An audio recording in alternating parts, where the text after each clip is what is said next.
غریب نواز نے کیسے پڑھایا جنات کو کلمہ، جن کو کلمہ کیسے پڑھایا۔ قربان کیا احسانات ہیں ہمارے بزرگوں کے، ہم اپنے بزرگوں کی اللہ اکبر وہ قدر نہیں کرتے جو ہمیں کرنا چاہیے۔ انہوں نے دین کی جو خدمت کی، اس کے لیے جو مشکلیں اٹھائی، مصیبتیں اٹھائی، اس پہ ہماری کوئی توجہ نہیں۔ ہوا یہ کہ رائے پتورا جس وقت اس نے دیکھا، چونکہ بانٹ رکھا تھا سماج کو خطوں میں، قبیلوں میں، زبان میں، علاقوں میں، عصبیت پہ بانٹ رکھا تھا۔ غریب نواز ایک کرنے آئے تھے، ایک کرنے۔ جب رائے پتورا نے دیکھا کہ سرکار غریب نواز رضی اللہ تبارک و تعالیٰ کے ہاتھ پر لوگ اسلام قبول کرتے جا رہے ہیں، لوگ جڑتے جا رہے ہیں، جڑتے جا رہے ہیں، کیا ہوا؟ اس کو بڑا ٹینشن تھا، میرا تختہ نہ پلٹ جائے، میری حکومت نہ چلی جائے۔ اپنے آپ کو سمجھتا تھا بہت پاورفل، لیکن یہ بھی سمجھتا تھا اچھی طرح کہ یہ فقیر جو کر سکتا ہے وہ کچھ نہیں، کوئی نہیں کر سکتا۔ اس نے سوچا لوگ اس کی طرف جا رہے ہیں، بڑھ رہے ہیں، اس کو ختم کرو۔ جادو کروایا، مشہور بات ہے، جادو کروایا، پتھر کو 2 انگلیوں پہ روک دیا غریب نواز۔ آپ نے سنا ہے، بار بار سنا ہے۔ پانی بند کیا، غریب نواز نے کاسے میں سمیٹ لیا، کاسے میں سمیٹ لیا پورے انا ساگر کو۔ پھر کیا ہوا؟ پھر سانپ بھیجے، بچھو بھیجے، بہت کچھ کیا۔ آخری میں جب سب کر کے تھک گیا تو ایک جنات تھا، اجمیر معلیٰ کی سرزمین پہ انا ساگر کے کنارے کھڑے رہتا تھا، لوگ اس کی عبادت کرتے تھے۔ آخری حربہ اجمیر والوں کے لیے، مدد کے لیے وہی تھا کہ جنگوں میں ادھر ادھر جب بہت مشکل آتی تو کہتے سادی دیو کو تو مدد کر۔ کہا جاتا ہے کہ جب وہ چلتا تھا تو ایسے پیر رکھتا تھا کہ زمین میں دھمک ہوتی تھی، لوگ ڈرتے تھے اس سے۔ رائے پتورا نے کہا وہ فقیر 2 انگلیوں کے درمیان مسل دینا اس کا کام ہے، اس کا اتنا چھوٹا سا کام ہے، بس کہ اسے مسل دیا جائے۔ وہ چھوڑتا ہی نہیں ہے ہندوستان، اجمیر چھوڑ کے جاتا ہی نہیں ہے۔ لوگ مسلمان ہوئے جا رہے ہیں، اس کے قریب ہوئے جا رہے ہیں، جا اور اس کا قصہ تمام کر دے۔ اس نے کہا یہ تو میرے لیے چھوٹی سی بات ہے۔ وہ ہنسا اور ہنس کر کے کہا مجھے لیے چھوٹی سی بات ہے۔ وہ جا کے غریب نواز کے سامنے کھڑا ہو گیا۔ ان دنوں غریب نواز کا قیام ایک درخت کے نیچے انا ساگر کے کنارے تھا۔ اس نے کہا اے فقیر، تو اجمیر اور ہندوستان چھوڑ اور چلا جائے یہاں سے۔ پیچھے اجمیر کے لوگ کھڑے تھے۔ یہ اجمیر اس لیے کہہ رہا ہوں کہ میں تاریخ بیان کر رہا ہوں، ورنہ جب بھی ہم غریب نواز کی نسبت سے اس شہر کا نام لیتے ہیں تو اجمیر معلیٰ اور اجمیر شریف کہتے ہیں۔ یہی ہمیں تعلیم دی گئی ہے، ہمیں حکم بھی ہے، ادب ہی ہمارا مسلک ہے، ادب ہمارا مذہب ہے۔ تو اس نے کہا کہ آپ اجمیر چھوڑ دیں، کیونکہ اس کی بات نقل ہو رہی ہے، اس نے جو کہا وہی کہوں گا، ورنہ اگر وہ یہ کہوں گا اجمیر شریف تو کہا اس نے کب کہہ دیا تھا اجمیر شریف؟ یہ بھی تو مسائل ہیں، یہ بھی مسئلہ ہے نا۔ تو اس لیے اس نے کہا چھوڑ دیں آپ اجمیر، ہندوستان چھوڑ دیں آپ۔ غریب نواز نے فرمایا میں ایسے چھوڑنے کا نہیں، ہندوستان ایسے چھوڑ کے نہیں جاؤں گا کیونکہ خود نہیں آیا ہوں۔ ہندوستان، اگر ہندوستان چھڑوانے کا خواب ہے سادی دیو، او سادی دیو، اگر تو چاہتا ہے کہ ہندوستان سے ہمیں نکالے تو غریب نواز کا جواب ہے میں خود نہیں آیا، مجھے مدینے کی سرکار نے بھیجا ہے۔ ایسے نہیں جاؤں گا، نہیں جاؤں گا ایسے، بلکہ مر کے بھی نہیں جاؤں گا۔ ہاں، مر کے بھی کوئی نہیں لے جا سکتا ہمیں۔ کیوں؟ اس لیے کہ یہ ہندوستان کا سینہ ہمارے لیے قدرت نے مخصوص کر دیا۔ غریب نواز آج بھی اس کے سینے میں آرام کر رہے جسے اجمیر معلیٰ کہا جاتا ہے۔ رشک کی نظر سے دیکھتی اس زمین کو اور زمینیں کہ اتنا بڑا مبلغ اعظم آرام کر رہا ہے، اور سینے میں، زمین کے سینے میں آرام کر رہا ہے، اس لیے کہ امانتیں سینے ہی میں دفن ہوتی ہیں، امانتیں سینوں میں دفن ہوتی ہے۔ ہم گھسپیٹیے لوگ نہیں ہیں، ہندوستان میں امانت ہے ہندوستان کی، ہم ہندوستان کی امانت ہیں، ہم نے دفن اس میں ہونا ہے۔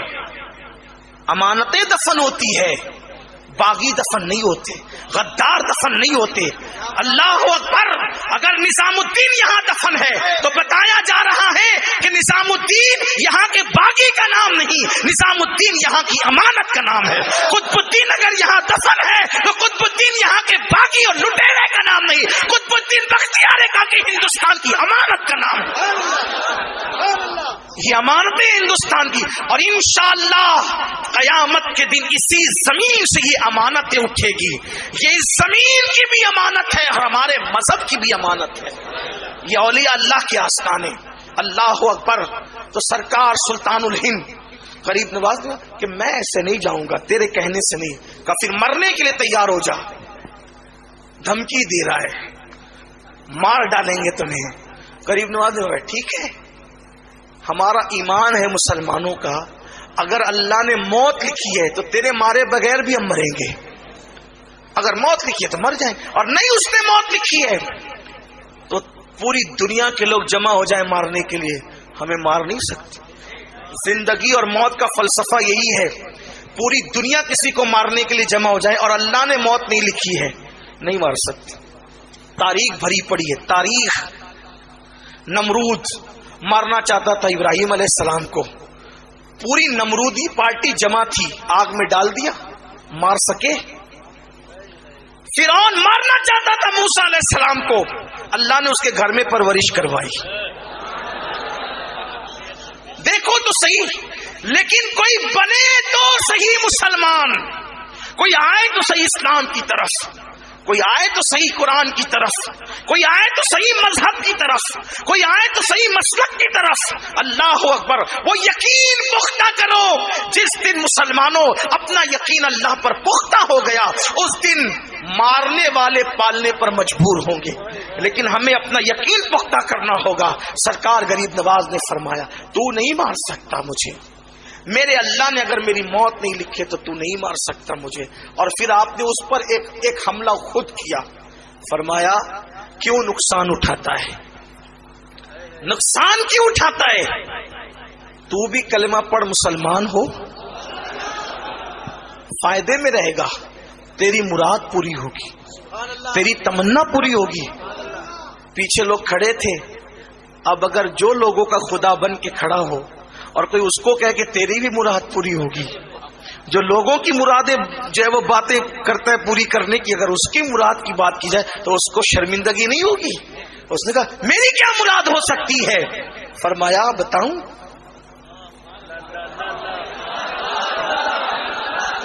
غیب دا نبی کا بیٹا اس لہجے میں گفتگو کر رہا تھا ایک جنات کے ساتھ، تو سرکار غریب نواز رضی اللہ تعالی نے فرمایا سادی دیو تیری مراد پوری ہوگی، تیری بھی مراد، کلمہ پڑھ تیری مراد پوری ہوگی۔ کلمہ پڑھنے والوں کی مراد پوری ہوتی ہے۔ آپ سے بھی کہتا ہوں اگر مراد پوری کرنا چاہتے ہو تو کلمہ شریف زیادہ پڑھا کرو، کلمے کا ورد کیا کرو، مرادیں پوری ہوتی ہے۔ کہا تیری مراد بھی پوری ہوگی، کلمہ پڑھ۔ اس نے کہا میری کیا مراد ہو سکتی ہے؟ فرمایا سن، بتاؤں تجھے کیا ہے؟ کہا سن، ایک مورت ہے، ایک مورت ہے، پتھر کی مورت جو بہت سلیقے سے تراشی ہے سنگ تراش نے، اور اس کو دیکھ کر تو اس پر شیدا اور فدا ہے۔ دن بھر یہاں کھڑا رہتا ہے اور جب لوگ سو جاتے ہیں تو رات کو جا کر کے اس بت خانے میں اس مورتی کے پیروں کے پاس بیٹھ کر کہتا ہے مجھ سے بات تو کر، مجھ سے بات تو کر، مجھ سے کلام تو کر، مجھ سے بات تو کر، مجھ سے کلام تو کر۔ روتا رہتا ہے لیکن وہ تجھ سے کلام نہیں کرتی۔ تیری یہ مراد پوری ہوگی اگر تو نے کلمہ پڑھا، اگر تو نے کلمہ پڑھا تیری مراد پوری ہوگی۔ سیرت النبی کا یہ پہلو، جنات کو کلمہ پڑھانے والا میرے غریب نواز کی زندگی میں کس شان سے آیا ہے۔ اللہ اکبر، فرمایا کلمہ پڑھ، اس نے کلمہ پڑھا، کس لیے کہ محبت کیا نہ کروائے۔ اب تو وہ سارے بھکتوں کو چھوڑ کر یہ خود بھکت ہوا اور اس نے کہا کہ کلمہ پڑھا، کلمہ پڑھنے میں کہا حضور اب اس سے ذرا بات کروا دیں، چلے اور بات کروا دیں۔ فرمایا تو خود جا، روز جاتا تھا ہمارے بغیر جاتا تھا، آج ہمارے کہنے پہ جا، سبحان اللہ، تاکہ پتا چلے محمد الرسول اللہ کے غلاموں کے کہنے کی شان کا عالم کیا ہے، سبحان اللہ، ان کی بولی کی شان کا عالم کیا ہے۔ جب غلاموں کا یہ عالم ہے تو سید الانبیاء کا عالم کیا ہوگا؟ جب ان کے گدا بھر دیتے ہیں شاہان زمانہ کی جھولی، محتاج کا جب یہ عالم ہے مختار کا عالم کیا ہوگا؟ کہ جا اور جا کر اس کا ہاتھ پکڑ کر کہنا چل تجھے معین الدین بلاتے ہیں، جا کر کہنا چل تجھے معین الدین بلاتے ہیں، ہاتھ پکڑ کر کہا چل تجھے معین الدین بلاتے ہیں، وہ حقیقت میں چلنا شروع کر دے۔ سبحان اللہ، سبحان اللہ۔ حضور غریب نواز اس کا نکاح اس کے ساتھ کہتے ہیں، وہ کہتا ہے حضور میں آج بہت خوش ہوں، شاد ہوں میں آج، فرمایا ہم نام بدلتے تیرا، تو ہمیشہ شاد رہے گا، تو شادی تھا اب تک، اب تو ہو گیا شادی، شادی کر کے تو شادی ہو گیا، تیرا نام اب تو شادی ہے، تو ہمیشہ شاد رہے گا، شاد رہے گا، یعنی تو آباد رہے گا، خوش رہے گا۔ اس طرح اس کو کلمہ پڑھایا، اس کو خوشیاں عطا کی۔ یہ غریب نواز ہے۔ آخری جملہ حضور علیہ السلام کی سیرت میں ہم دیکھتے ہیں، حضور کی سیرت میں دیکھتے ہیں کہ تمام انبیاء میں سب سے زیادہ جس کے ہاتھ پر لوگ مسلمان ہوئے ہیں وہ مصطفیٰ جان رحمت کی ذات ہے۔ تمام انبیاء میں سب سے زیادہ جس کے ہاتھ میں لوگ مسلمان ہوئے ہیں وہ مصطفیٰ جان رحمت کی ذات ہے۔ تمام اولیاء میں سب سے زیادہ جس کے ہاتھ پہ لوگوں نے کلمہ پڑھا ہے وہ میرے خواجہ ہندوستان کے راجا سرکار غریب نواز کی ذات ہے۔ ان کے ہاتھ پر لاکھوں لوگوں نے اسلام قبول کیا، اور آج ہند کی سرزمین انہی کی برکتوں سے شاد و آباد نظر آ رہی ہے۔